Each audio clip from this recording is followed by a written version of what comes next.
여기 한국은 일본의 식민 지배 덕분에 성장했다고 주장하는 사람이 있습니다. 위안부 문제는 날조된 것이고 피해자들은 거짓말을 하고 있다는 망언까지 서슴지 않고 있습니다. 하버드 대학교 강연장.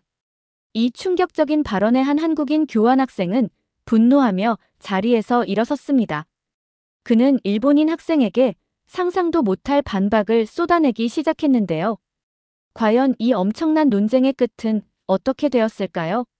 영상에서 그 충격적인 결말을 확인하세요. 안녕하세요. 제 이름은 한지훈이에요. 저는 지금 하버드 대학교에서 교환학생으로 공부하고 있어요. 국제관계학을 전공하고 있는데 어릴 때부터 역사와 정치에 관심이 많았거든요. 특히 한국사에 대한 자부심이 남달라서 기회가 될 때마다 외국인 친구들에게 한국의 역사와 문화를 알리려고 노력하죠. 특공무술을 오래 수련해서 웬만한 사람보다 체력도 좋고 정신력도 강하다고 자부해요.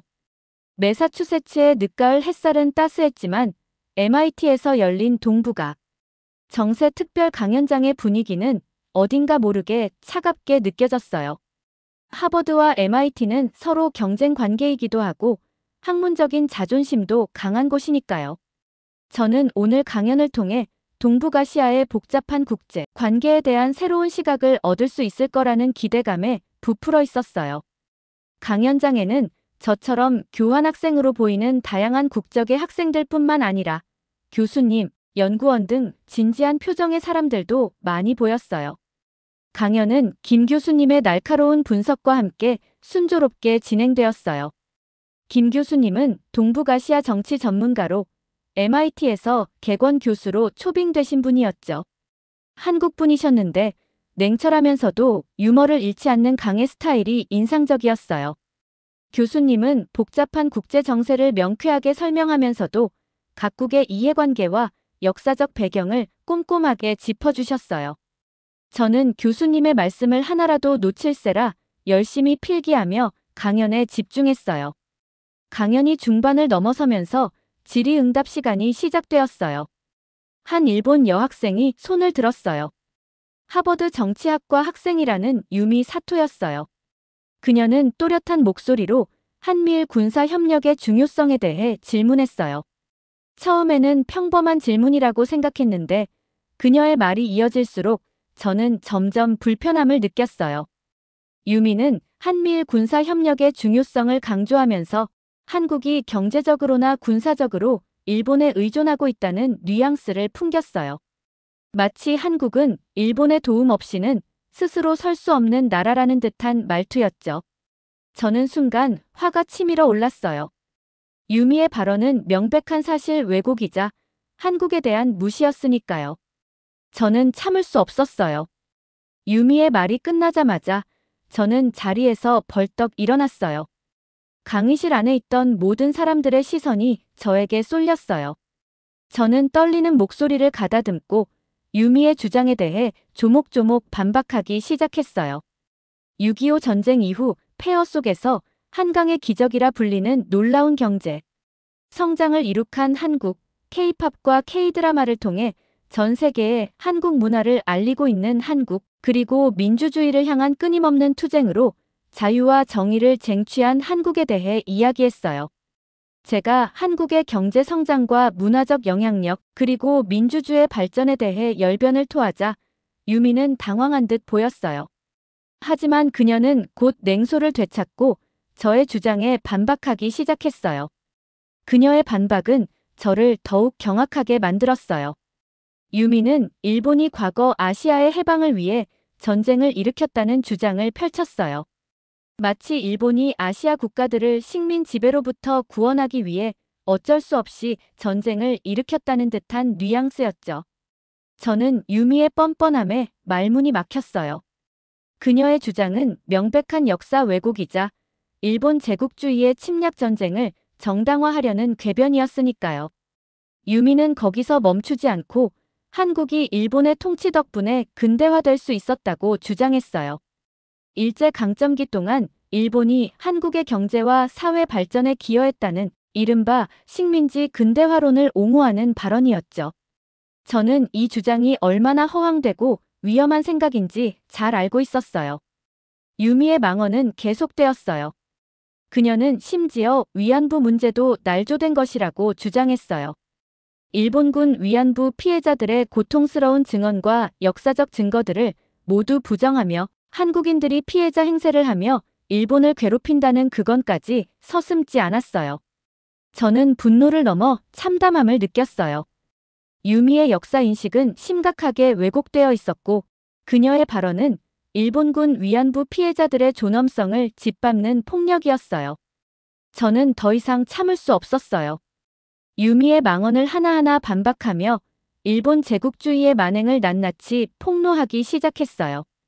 저는 일본군 위안부 강제 동원, 731부대의 생체 실험, 난징 대학살 등 일본이 저지른 끔찍한 전쟁 범죄들을 언급하며 유미의 역사인식을 강하게 비판했어요. 예를 들어 731부대에서 자행된 마루타 실험은 인간의 존엄성을 짓밟은 잔혹한 행위였어요. 패스트균, 콜레라균 등 치명적인 세균을 이용한 생체 실험은 물론 살아있는 사람을 대상으로 냉동 실험, 진공 실험 등 상상조차 할 수 없는 만행이 저질러졌죠. 저는 이러한 역사적 사실들을 구체적으로 설명하며 유미의 주장이 얼마나 터무니없는 것인지 강조했어요. 또한 저는 카미카제 특공대의 진실에 대해서도 이야기했어요. 유미는 카미카제 특공대가 천황을 위해 자발적으로 목숨을 바친 영웅이라고 미화했지만 저는 그것이 일본 군부의 강요와 세뇌에 의한 비극적인 희생이었다는 점을 분명히 했어요. 당시 조선에서 강제로 끌려간 어린 학생들도 카미카제 특공대에 동원되어 억울하게 목숨을 잃었다는 사실을 덧붙이며 전쟁의 참혹함과 일본 제국주의의 폭력성을 고발했어요.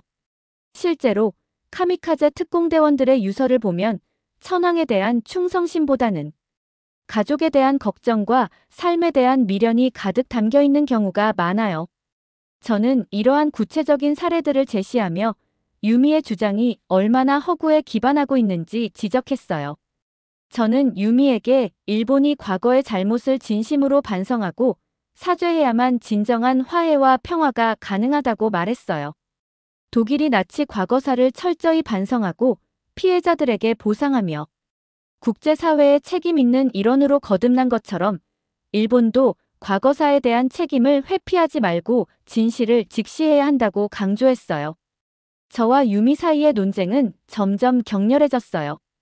강의실 안의 분위기는 마치 폭풍 전야처럼 팽팽하게 긴장되어 있었죠. 처음에는 저희의 논쟁을 흥미롭게 지켜보던 사람들도 시간이 지날수록 점점 불안한 표정을 짓기 시작했어요. 몇몇 사람들은 저희를 말리려는 듯 헛기침을 하기도 하고 걱정스러운 눈빛으로 저희를 번갈아 쳐다보기도 했어요. 옆자리에 앉아있던 톰은 저에게 괜찮냐고 물어보는 듯 했어요. 톰은 미국인 친구로 하버드 대학교에서 ROTC 프로그램에 참여하며 군사학을 전공하고 있었어요. 톰은 평소 한일 관계에 대해 중립적인 입장을 유지하려고 노력하는 친구였어요.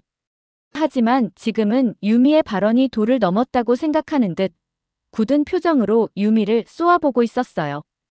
톰은 혹시라도 제가 유미에게 신체적인 위협을 당할까봐 걱정하는 눈치였어요.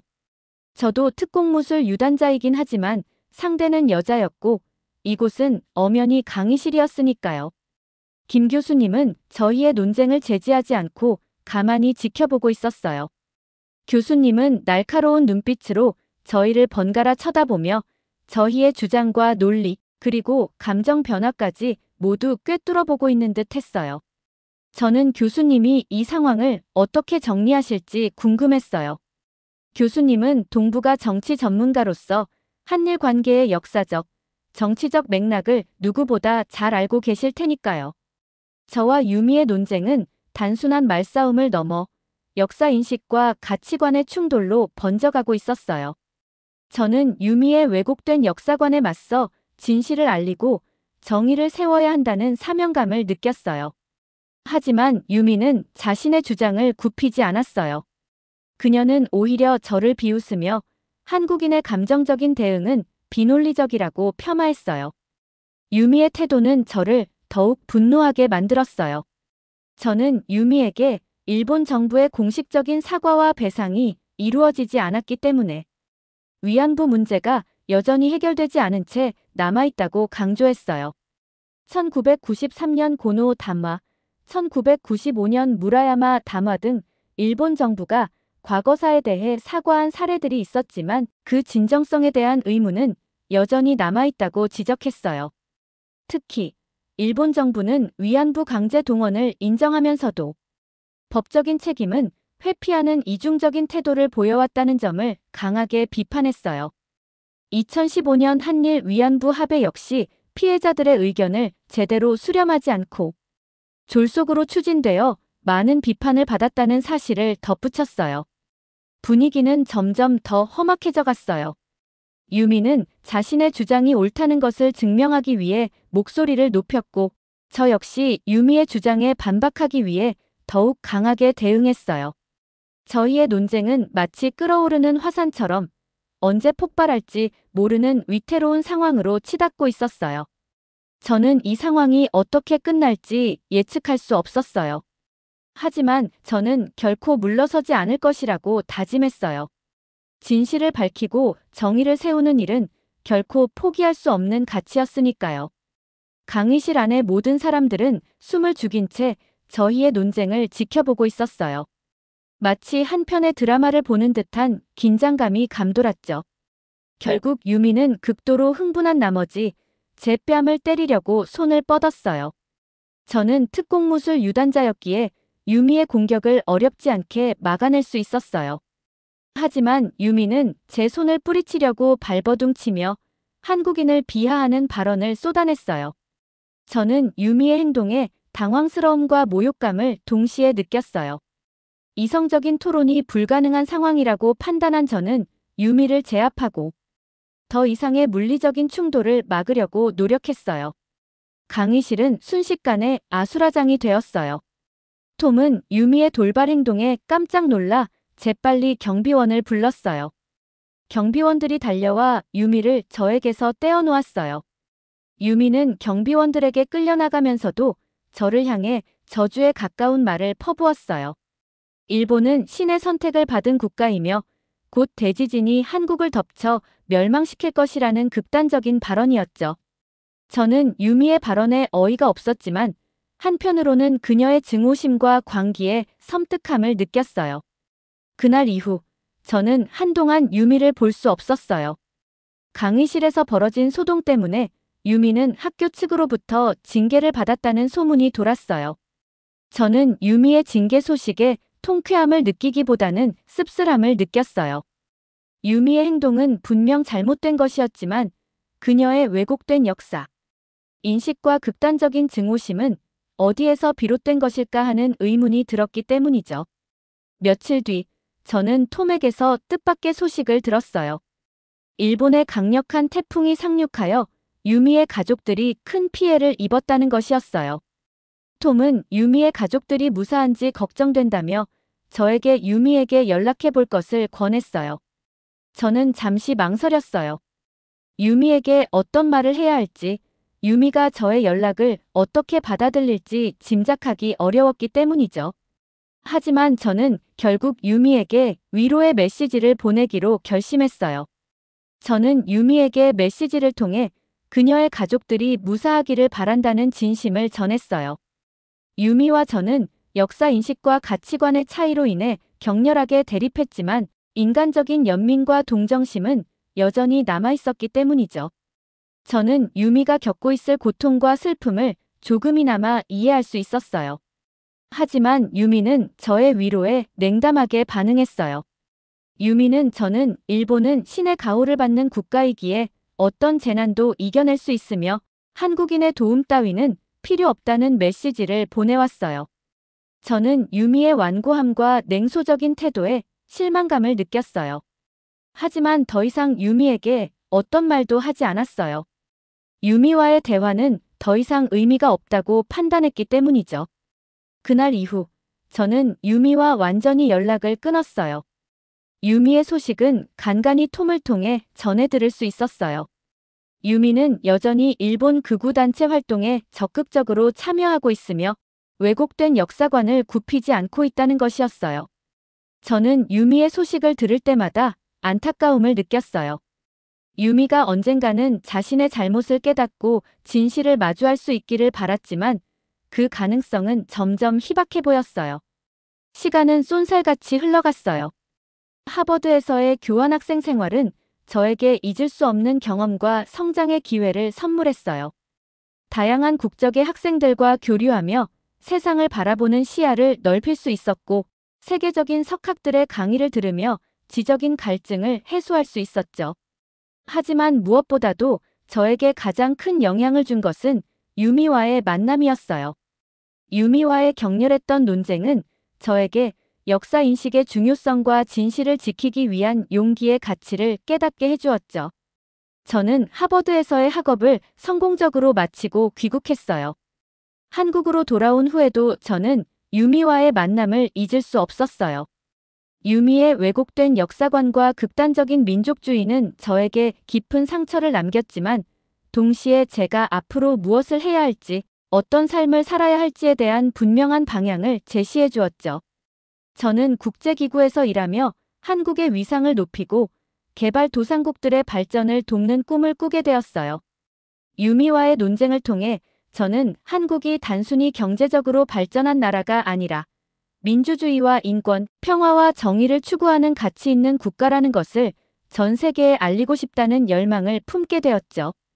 저는 국제기구에서 일하기 위해 필요한 지식과 경험을 쌓기 위해 노력했어요. 영어 공부는 물론 국제법, 국제정치, 개발학 등 다양한 분야의 책을 읽고 관련 학회나 세미나에 참여하며 전문성을 키워나갔죠. 그러던 중 저는 톰에게서 유미의 소식을 듣게 되었어요. 유미는 일본 극우단체의 지원을 받아 일본의 영광을 되찾자는 캠페인을 벌이고 있다는 것이었어요. 톰은 유미의 캠페인이 국제사회에서 거의 호응을 얻지 못하고 있으며 심지어 일본 내에서도 비판적인 여론이 높다고 덧붙였어요. 유미의 극단적인 주장은 일본의 고립을 심화시키고 국제사회에서의 이미지를 실추시키는 결과를 초래하고 있다는 것이었죠. 저는 유미의 소식을 듣고 착잡한 마음을 금할 수 없었어요. 유미가 여전히 과거의 망령에서 벗어나지 못하고 있다는 사실이 안타까웠어요. 유미의 왜곡된 역사관과 극단적인 민족주의는 결국 그녀 자신뿐만 아니라 일본 사회 전체에도 해로운 영향을 미치고 있다는 생각이 들었죠.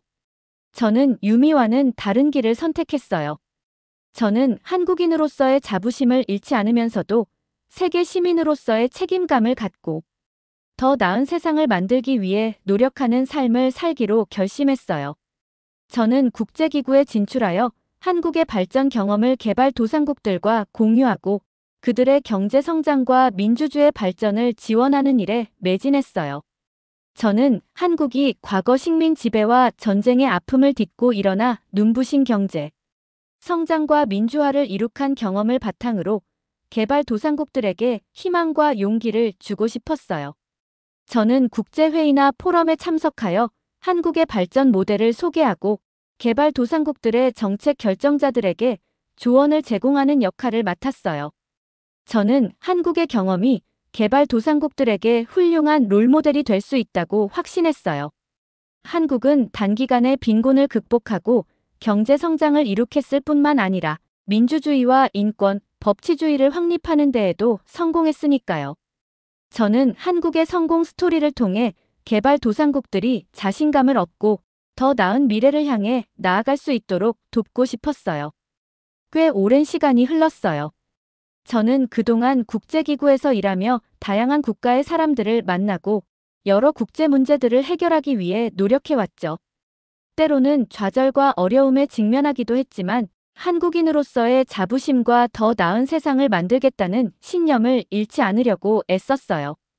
돌이켜보면 유미와의 만남은 저에게 큰 시련이자 동시에 성장의 계기가 되었어요.